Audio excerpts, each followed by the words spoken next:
नमस्कार दोस्तों, आज हम आपको तुलसी में दिया जलाने से क्या होता है इस कथा के माध्यम से बताएंगे।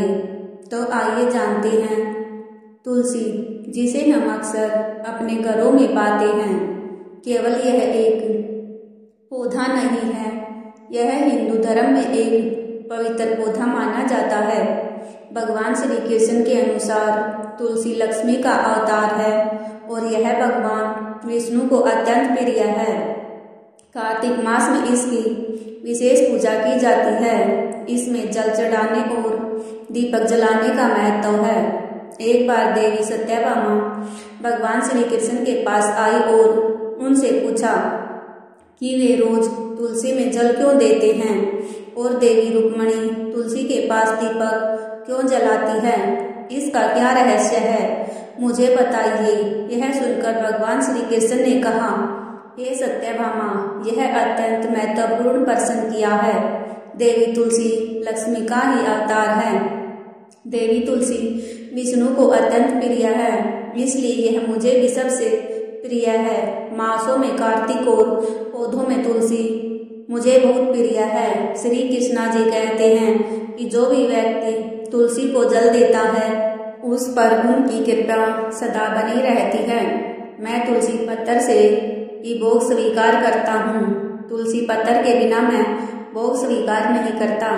हे देवी, अब मैं तुम्हें तुलसी को जल देने और तुलसी के पास दीपक जलाने का महत्व बताता हूँ। तुम इस कथा को ध्यान से सुनो। जो स्त्री इस कथा को ध्यान से पूरा सुनती है वह सदा सुहागन रहती है। उसके घर में सुख समृद्धि आती है और दरिद्रता का नाश होता है। देवी सत्यभामा कहती है, हे स्वामी, मैं इस कथा को ध्यान से पूरा सुनूंगी। कृपया आप मुझसे यह कथा कहिए। तब भगवान श्री कृष्ण देवी सत्यभामा को यह कथा सुनाने लगते हैं। भगवान श्री कृष्ण कहते हैं, हे देवी, मध्य देश में एक वैश्य श्याम शर्मा अपनी पत्नी के साथ रहता था। श्याम शर्मा एक समर्थ वैश्य था। ईश्वर की कृपा से उसके पास सब कुछ था, किंतु उसके संतान नहीं थी, जिस कारण से वह हमेशा दुखी रहता था। उसने संतान प्राप्ति के लिए कई उपाय किए, दान धर्म किए, उपचार भी कराए, लेकिन कोई सफलता नहीं मिली। फिर वह एक दिन महामुनि वशिष्ठ जी से मिलने उनके आश्रम पर गए। मुनि वशिष्ठ श्याम शर्मा का स्वागत करते हैं और कुशल मंगल पूछते हैं। तब शर्मा मुनि वशिष्ठ जी से कहते हैं, हे मुनिवर, मैं अत्यंत दुखी हूँ। मेरी कोई संतान नहीं है और बिना संतान मेरा उद्धार कैसे होगा। मैंने संतान प्राप्ति के लिए अनेक उपाय भी किए, किंतु मुझे संतान नहीं हो रही है। कृपया आप ही बताएं कि मुझे किस कारण से पुत्र की प्राप्ति नहीं हो रही है। क्या मुझसे जाने अनजाने में कोई पाप हुआ है। तब मुनि वशिष्ठ ने अपनी दिव्य दृष्टि से श्याम शर्मा के पूर्व जन्म के बारे में जान लेते हैं। वशिष्ठ जी कहते हैं, हे वत्स, पिछले जन्म में तुम्हारे द्वारा घोर पाप हो गया था। इस कारण से तुम्हें इस जन्म में संतान सुख प्राप्त नहीं हो रहा है। श्याम शर्मा कहता है, हे मुनिवर, कृपया मुझे बताइए, पिछले जन्म में मुझसे कौन सा पाप हुआ था और उस पाप से मुक्त होने के लिए मुझे कौन सा उपाय करना चाहिए। वशिष्ठ जी कहते हैं, हे वत्स, पिछले जन्म में तुमने जो अपराध किए हैं उनके विषय में सुनो। पिछले जन्म में तुम एक अहंकारी मनुष्य थे। तुम्हारा जन्म धनवान कुटुंब में हुआ था। पिछले जन्म में एक गाय को अत्यंत दुख दिया था। एक दिन एक गाय भूख और प्यास से व्याकुल होकर तुम्हारे द्वार पर आई थी, किंतु तुमने उस गाय को ना रोटी खिलाई, ना चारा खिलाया और ना ही उसे जलपान कराया। तुमने बड़ी निर्दयता से उस गाय को अपमानित करके घर से निकाल दिया। उस गाय ने अभी अभी बछड़े को जन्म दिया हुआ था और भूख से व्याकुल होने के कारण वह गाय वहीं पर मूर्छित होकर गिर पड़ी और उस दिन वह अपने बछड़े को दूध नहीं पिला पाई। इसलिए उस गाय ने तुम्हें श्राप दे दिया था। उस गाय के श्राप के कारण तुम्हारी ऐसी दुर्दशा हुई है। उस गाय के श्राप के कारण तुम्हें इस जन्म में संतान नहीं हो रही है। वशिष्ठ जी की यह बात सुनकर श्याम शर्मा को बड़ा दुख हुआ। और वह स्वयं को कोसते हुए कहने लगे, यह मैंने क्या किया? एक बेचारी दुखी गोमाता की सेवा नहीं की। मैंने बहुत बड़ा अपराध किया है और उसी का दंड मुझे भोगना पड़ रहा है। श्याम शर्मा वशिष्ठ मुनि जी से कहते हैं, हे मुनिवर, मुझसे बहुत बड़ा अपराध हुआ है। अब मैं इस अपराध का प्रायश्चित करना चाहता हूँ। कृपया आप ही मुझे मार्गदर्शन कीजिए। मैंने जो पाप किए हैं उसे मुक्ति का कोई तो उपाय अवश्य होगा। मैं अपना सब कुछ देकर उस पाप का प्रायश्चित करूँगा। कृपया आप मुझे कोई उपाय बताइए। मुझे संतान प्राप्ति कैसे हो सकती है? क्योंकि शास्त्र कहते हैं पुत्र के बिना मनुष्य का उद्धार नहीं हो सकता। तब मुनि वशिष्ठ कहते हैं, हे पुत्र, इस पाप का एक ही उपाय है। तुम पुत्र प्राप्ति के लिए पुत्रेष्टि यज्ञ करो। इस यज्ञ के फलस्वरूप तुम्हें संतान की प्राप्ति होगी। इस यज्ञ को संपन्न करके तुम ब्राह्मण को भोजन कराओ। अपने सामर्थ्य के अनुसार दान और गाय का दान करो, तभी तुम्हें इस पाप से मुक्ति मिलेगी। तब श्याम शर्मा वशिष्ठ जी को धन्यवाद देते हुए कहते हैं, हे मुनिवर, आपका कोटि कोटि धन्यवाद। मैं आपके कहे अनुसार पुत्रेष्टि यज्ञ करूँगा और ब्राह्मणों को गायों का दान करूँगा। इतना कहकर वह श्याम शर्मा शीघ्रता से अपने घर पर लौट जाता है और अपनी पत्नी को सारी बात बताता है। फिर वह दोनों ही पुत्रेष्टि यज्ञ की तैयारी करते हैं। अनेक ऋषि मुनियों को निमंत्रण देकर वह श्याम शर्मा पुत्रेष्टि यज्ञ संपन्न करता है और उन ऋषि मुनियों तथा ब्राह्मणों को गाय का दान करता है। यज्ञ के संपन्न होने के पश्चात अग्नि से अग्निदेव प्रकट होते हैं और उस श्याम शर्मा से कहते हैं, हे श्याम शर्मा, आज तुम्हारा यज्ञ सफल हुआ है। तुमने पुत्र प्राप्ति के लिए यज्ञ किया था, इसलिए मैं तुम्हें एक पुत्र का वरदान देता हूँ।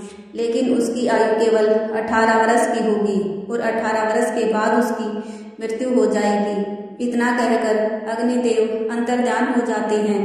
पुत्रेष्टि यज्ञ करके और अग्निदेव से पुत्र का वरदान प्राप्त करके वह श्याम शर्मा बहुत खुश तो हुआ, किंतु उसे बड़ा दुख भी हुआ। वह सोचता था, पुत्र न होने से अच्छा है कम आयु वाला पुत्र ही ठीक है। फिर वह पहले की तरह अपने कार्यों में लग गया। कुछ ही दिनों के बाद उसकी पत्नी ने एक सुंदर पुत्र को जन्म दिया। वह बालक बड़ा ही तेजस्वी था। श्याम शर्मा ने पुत्र के जन्म के बाद किए जाने वाले सभी संस्कार किए और बड़ा होने पर पुत्र को गुरुकुल में शिक्षा प्रदान करने के लिए भेज दिया। जैसे जैसे श्याम शर्मा का पुत्र बड़ा होने लगा तो उसे बहुत चिंता होने लगी।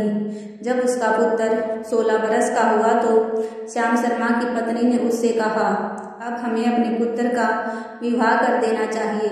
हमारा पुत्र अब विवाह के योग्य हो गया है। तो श्याम शर्मा ने कहा, प्रिय, विधि के विधान के अनुसार हमारे पुत्र की आयु केवल 18 वर्ष की है।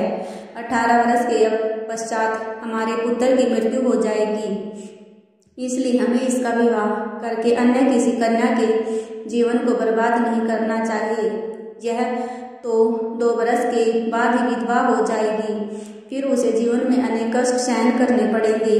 लेकिन श्याम शर्मा की पत्नी नहीं मानी।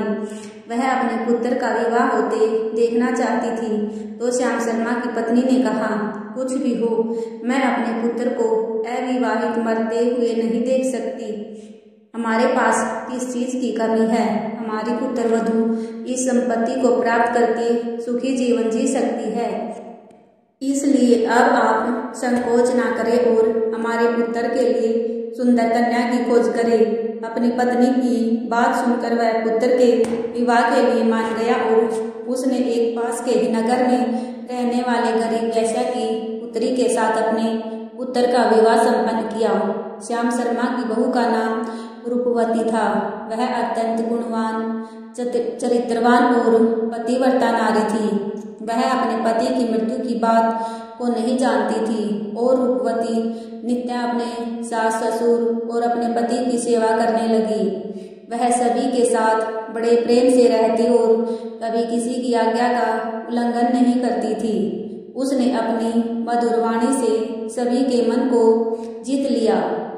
इस प्रकार 2 साल बीत गए और फिर वह समय निकट आ गया जब श्याम शर्मा के पुत्र की मृत्यु होने वाली थी।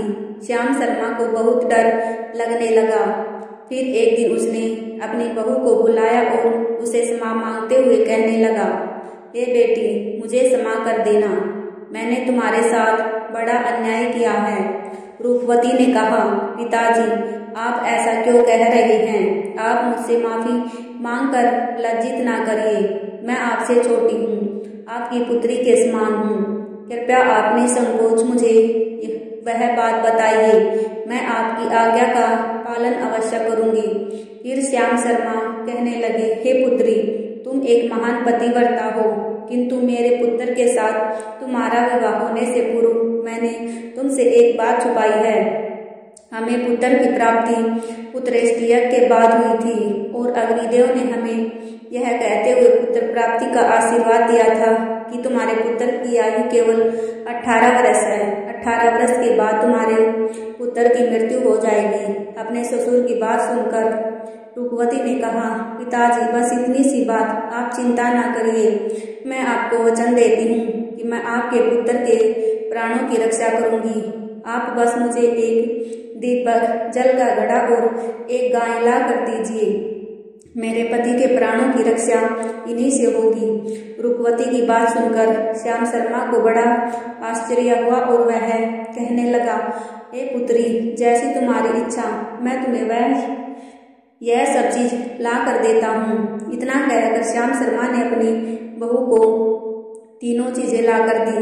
अब वह दिन निकट आया जब रूपवती के पति की मृत्यु होने वाली थी। उस दिन रूपवती ने सुबह उठते ही तुलसी को जल चढ़ाया और उसे प्रणाम करते हुए तुलसी के पौधे पर एक चुनरी बांध दी और तुलसी माता से प्रार्थना की, हे तुलसी माँ, मैं आपको चुनरी चढ़ा रही हूँ, अब तुम ही मेरे सुहाग की रक्षा करना। फिर सुबह के समय यमराज का एक दूत श्याम शर्मा के पुत्र के प्राण लेने के लिए उसके घर पर आ गया।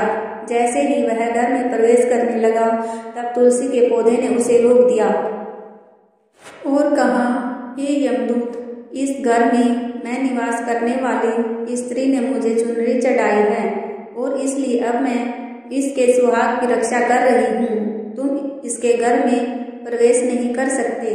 इतना कहकर तुलसी ने यमराज के उस दूत को घर में आने से रोक दिया। वह दूत भयभीत होकर रूपवती के पति के प्राण लिए बगैर ही यमपुरी लौट गया। यमपुरी में जाकर उसने यमराज से कहा, हे धर्मराज, मैं धरती लोक पर एक पुरुष के प्राण लेने के लिए गया था, किंतु तुलसी माता के पौधे ने मेरा रास्ता रोका। उस तुलसी के पौधे के कारण मैं घर में प्रवेश नहीं कर पा रहा हूँ। इस बात पर यमराज को बड़ा क्रोध आ गया। फिर उन्होंने दो दूतों को बुलाया और कहा, तुम अब शाम के समय रूपवती के घर पर जाओ। जब तुलसी का पौधा सो रहा होगा तो उसके पति के प्राण लेकर यमलोक आ जाओ। फिर शाम के समय यमराज के दो दूत रूपवती के घर की ओर निकल पड़े। रूपवती ने शाम होते ही तुलसी के पास एक दीपक जला दिया और उस दीपक से प्रार्थना की, हे दीपक, अब तुम ही मेरे पति के प्राणों की रक्षा करो। यम के दूत मेरे पति के प्राण लेने के लिए आ रहे हैं। फिर शाम हो गई। तुलसी का पौधा सो गया और यमराज के दो दूत रूपवती के घर के सामने आकर खड़े हो गए और सोचने लगे, अब तो इस मनुष्य के प्राण लेकर ही यमपुरी लौटेंगे। जैसे ही यम के दूत रूपवती के घर में प्रवेश करने लगे, तुलसी के पास जलाए हुए दीपक ने उनका रास्ता रोक दिया और कहा, हे दूतों, तुम अब रूपवती के पति के प्राण नहीं ले जा सकते। उस स्त्री ने मुझे प्रज्वलित करके अपने पति के प्राणों की रक्षा करने की प्रार्थना की है, इसलिए अब मैं उसके पति के प्राणों की रक्षा कर रही हूँ। इसलिए तुम आज उसके पति के प्राण नहीं ले जा सकते। तुम यहीं से लौट जाओ, नहीं तो मैं तुम सबको जलाकर भस्म कर दूंगी और मेरी अग्नि में तुम दोनों भी जलकर भस्म हो जाओगे। उस दीपक की बात सुनकर यमराज के दोनों दूत अत्यंत भयभीत हो गए और फिर से लौटकर यमराज के पास चले गए। वहां पर जाकर उन्होंने यमराज को सारा वृत्तांत सुनाते हुए कहा, हे धर्मराज, आपकी आज्ञा का पालन करते हुए हम दोनों शाम के समय उस पुरुष के प्राण देने के लिए गए थे, किंतु तुलसी के पास जलाए हुए दीपक ने हमारा रास्ता रोक लिया, इसलिए हम खाली हाथ ही लौट आए। यह सुनकर यमराज को बड़ा क्रोध आ गया। फिर उन्होंने 4 दूतों को बुलाया और कहा, अब तुम सुबह उस रूपवती के जागने से पहले जाओ और उसके पति के प्राण लेकर आ जाओ। यमराज की आज्ञा पाकर दूत सुबह रूपवती के घर की तरफ जाने लगे, लेकिन उधर रूपवती ने रात को ही घर के दरवाजे के सामने जल से भरा हुआ लोटा रख दिया और उसे प्रार्थना की, मेरे पति की रक्षा कीजिए, यम के दूत मेरे पति के प्राण लेने के लिए आ रहे हैं, अब आप ही मेरे सुहाग की रक्षा कर सकती हैं। इतना कहकर वह रूपवती सोने के लिए चली गई। इधर यम के दूत सुबह रूपवती के जागने से पहले उसके घर में पहुंच गई। जैसे ही वह घर में अंदर प्रवेश करने लगे, तब उस लोटे के अंदर भरे हुए जल ने कहा, तुम रुक जाओ, अब तुम इस घर में प्रवेश नहीं कर सकते। यह घर अब मेरी सुरक्षा में है। मैं रूपवती के पति की प्राणों की को तुम्हें देकर नहीं जाने दूंगा। अगर तुमने इस घर में प्रवेश किया तो मैं तुम्हें नरक की अग्नि को बुझा दूंगा, जिससे सारा नरक लोग डूब जाएगा। यह सुनकर यमराज के दूत घबरा गए और एक दूसरे की तरफ देखकर उस स्थान से भाग गए। वह सभी यम के दूत यमराज के पास लौट गए और उनसे कहने लगे, हे धर्मराज, आपकी आज्ञा का पालन करने के लिए हम सुबह रूपवती के जागने से पहले ही उसके पति के प्राण लेने के लिए पहुंच गए थे, किंतु रूपवती के घर के बाहर रखे हुए उस जल के लोटे ने हमारा मार्ग रोक लिया और इसी कारण से हम उसके घर में प्रवेश नहीं कर सके। अभी यमराज को बहुत ही अधिक क्रोध आ गया।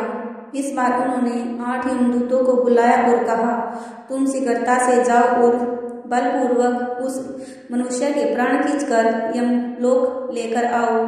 फिर वह 8 यमदूत यमराज की आज्ञा का पालन करते हुए पृथ्वीलोक पर उस रूपवती के घर के पास आते हैं तो देखते हैं रूपवती के घर के सामने एक गाय खड़ी है। रूपवती ने यमदूतों के आने से पहले ही अपने घर के सामने गाय को बांध दिया और गौमाता से विनती की, हे गौमाता, आज यमदूत मेरे पति के प्राण लेने के लिए आ रहे हैं, अब आप ही मेरे सुहाग की रक्षा कर सकती हैं।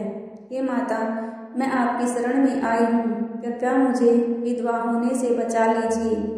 उस गाय ने कहा, पुत्री, तुम चिंता मत करो, तुम्हारे पति के प्राणों की रक्षा करना मेरा कर्तव्य है।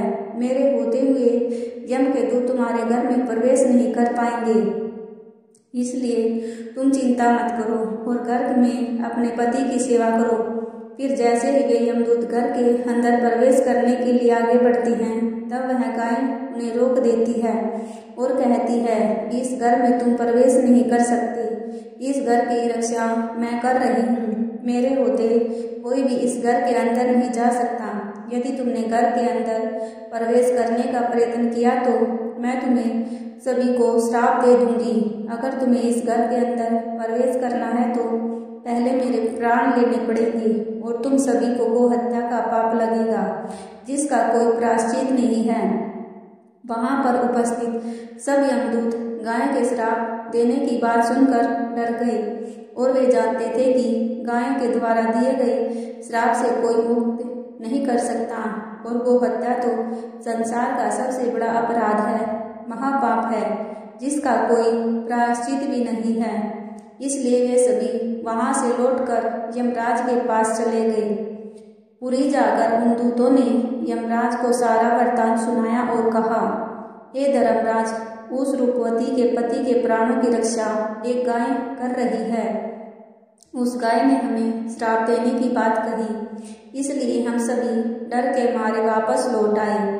हमने गाय का सामना करने की शक्ति नहीं है।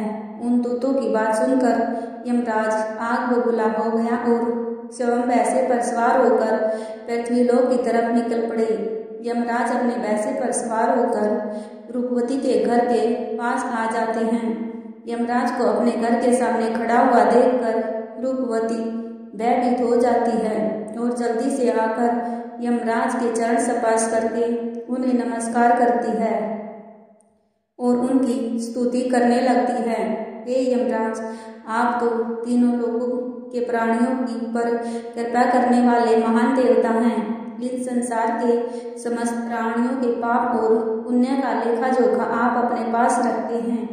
आप न्याय के देवता हैं। मैं सत्य का पालन करने वाली पतिव्रता स्त्री हूँ। मैं आपको नमस्कार करती हूँ। कृपया मुझे आशीर्वाद दीजिए। रूपवती के द्वारा की गई स्तुति से यमराज अत्यंत प्रसन्न हुए और उसे अनजाने में ही सदा सुहागन रहो ऐसा कहकर आशीर्वाद देते हैं। फिर जब यमराज रूपवती के पति के प्राण देने के लिए आगे बढ़ते हैं तो रूपवती कहती है, हे धर्मराज, आपने अभी मुझे सदा सुहागन रहने का आशीर्वाद दिया है और अब आप मेरे पति के प्राण लेने जा रहे हैं। इससे तो आपका आशीर्वाद झूठा पड़ जाएगा। यह सुनकर धर्मराज रुक जाते हैं और रूपवती की ओर देखकर मुस्कुराने लगते हैं। रूपवती के निर्मल हृदय और अपने पति के प्रति समर्पण भाव को देखकर यमराज अत्यंत प्रसन्न होते हैं। रूपवती की ओर देखकर कहते हैं, हे पुत्री, आज तुमने साक्षात मृत्यु को भी पराजित किया है। मैं तुम्हारे पतिव्रता धर्म से अत्यंत प्रसन्न हूँ। अब मैं तुम्हें तुम्हारे पति के प्राण छोड़ देता हूँ। तुम्हारी जो भी मनोकामना है वह मुझसे मांग लो। तब रूपवती ने कहा, हे धर्मराज, मैं अपने पति के लिए 100 वर्ष की आयु मांगती हूँ। मेरे लिए मेरे पति ही परमेश्वर है। मैं अपने पति को छोड़कर जीवित नहीं रह सकती, इसलिए आप मुझे यही वरदान दीजिए। तब तो यमराज प्रसन्न होकर कहते हैं, पुत्री, तुम्हारा कल्याण हो। आज से जो भी स्त्री अपने घर के सामने तुलसी का पौधा लगाती है, तुलसी के पास शाम को दीपक जलाती है, जिस घर के सामने गाय बंधी होती है और जो स्त्री अपने घर के सामने जल का लोटा रखती है, उसके घर में कभी मेरे दूत प्रवेश नहीं करेंगे। इतना कहकर यमराज अंतर्ध्यान हो जाते हैं। भगवान श्री कृष्ण कहते हैं, हे देवी, इस प्रकार से उस रूपवती ने अपने पतिव्रता धर्म का पालन करके अपने पति की मृत्यु को टाल दिया। इसलिए जो स्त्री अपने घर के सामने तुलसी का पौधा लगाती है, रोज शाम को तुलसी के पास दीपक जलाती है, उसके घर में मृत्यु प्रवेश नहीं करती। जिस घर के सामने गाय बंधी होती है, उस घर में दरिद्रता कभी नहीं आती। जो स्त्री अपने घर के सामने जल से भरा हुआ लोटा रखती है, उसके घर में कभी दुख नहीं होता। दोस्तों, आपको ये कथा कैसी लगी कमेंट बॉक्स में ज़रूर बताएं और जय श्री कृष्णा लिखना न भूलें। वीडियो पसंद आई हो तो लाइक शेयर जरूर करें और ऐसी ही बहुत सारी कहानियों को सुनने के लिए चैनल को सब्सक्राइब करें। वीडियो में अंत तक बने रहने के लिए आप सभी का धन्यवाद।